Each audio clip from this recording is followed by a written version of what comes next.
Assalamualaikum warahmatullahi wabarakatuh. Perkenalkan, nama saya Keizazada Ayomi Dewi dari Teknologi Rekayasa Pelaksanaan Bangunan Sipil, Departemen Teknik Sipil Universitas Gadjah Mada.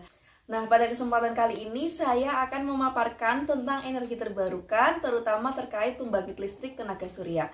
Tonton terus video selengkapnya. Pertama-tama, saya akan mempresentasikan tentang energi terbarukan, dan setelah presentasi ini akan ada wawancara dengan warga terkait tentang penggunaan pembangkit listrik tenaga surya. Energi terbarukan adalah energi dari alam yang bisa digunakan tanpa batas waktu dan tidak akan habis karena bisa dipulihkan kembali dalam waktu yang relatif singkat. Energi terbarukan termasuk dalam energi ramah lingkungan karena tidak akan menimbulkan pencemaran lingkungan. Selain itu, energi terbarukan tidak menjadi penyebab dari perubahan iklim dan pemanasan global. Contoh energi terbarukan yang pertama adalah energi surya. Dibutuhkan panel surya yang berfungsi sebagai perantara yang menyerap sinar matahari, lalu dikonversi menjadi energi listrik. Yang kedua adalah energi air, dengan membuat kincir air lalu ditempatkan di daerah aliran air yang memiliki arus kencang. Putaran kincir air menghasilkan energi kinetik yang digunakan untuk memutar generator. Yang ketiga ada energi angin, dengan membuat kincir angin lalu putaran kincir angin diteruskan untuk memutar generator yang menghasilkan energi listrik. Yang keempat ada energi panas bumi, dengan membuat galian hingga kedalaman tertentu yang mencapai titik panas bumi. Kemudian energi panas tersebut dialirkan untuk menggerakkan turbin yang berfungsi untuk memutar generator.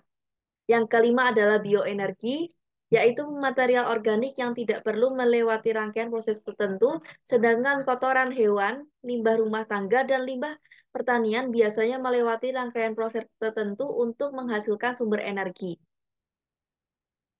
Fokus utama yang akan saya bahas yaitu pembangkit listrik tenaga surya atau PLTS. Komponen utama dari PLTS adalah panel surya yang dapat mengkonversi energi matahari menjadi energi listrik sehingga dapat digunakan untuk kebutuhan listrik sehari-hari.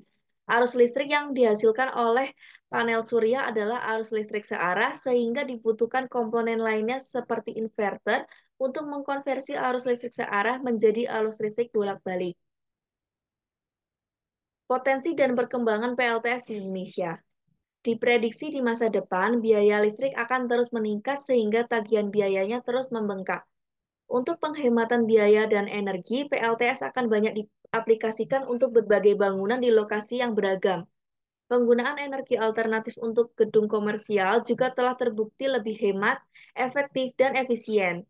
Pemerintah telah mulai menggunakan energi terbarukan dengan PLTS untuk mendukung program infrastruktur atau pembangunan. Manfaat PLTS, yang pertama, PLTS menghasilkan listrik alternatif. PLTS mampu mengubah foton matahari dan mengubahnya menjadi energi listrik. Yang kedua, PLTS membantu mengurangi jejak karbon. Bumi akan terhindar dari potensi penyebab kerusakan lingkungan, sumber energinya berupa cahaya matahari sehingga tidak pernah habis. Yang ketiga, PLTS mengurangi biaya penggunaan listrik harian. Energi listrik yang dihasilkan dari energi surya akan bisa digunakan sebelum menggunakan energi listrik PLN sehingga tagihan listrik bisa lebih hemat.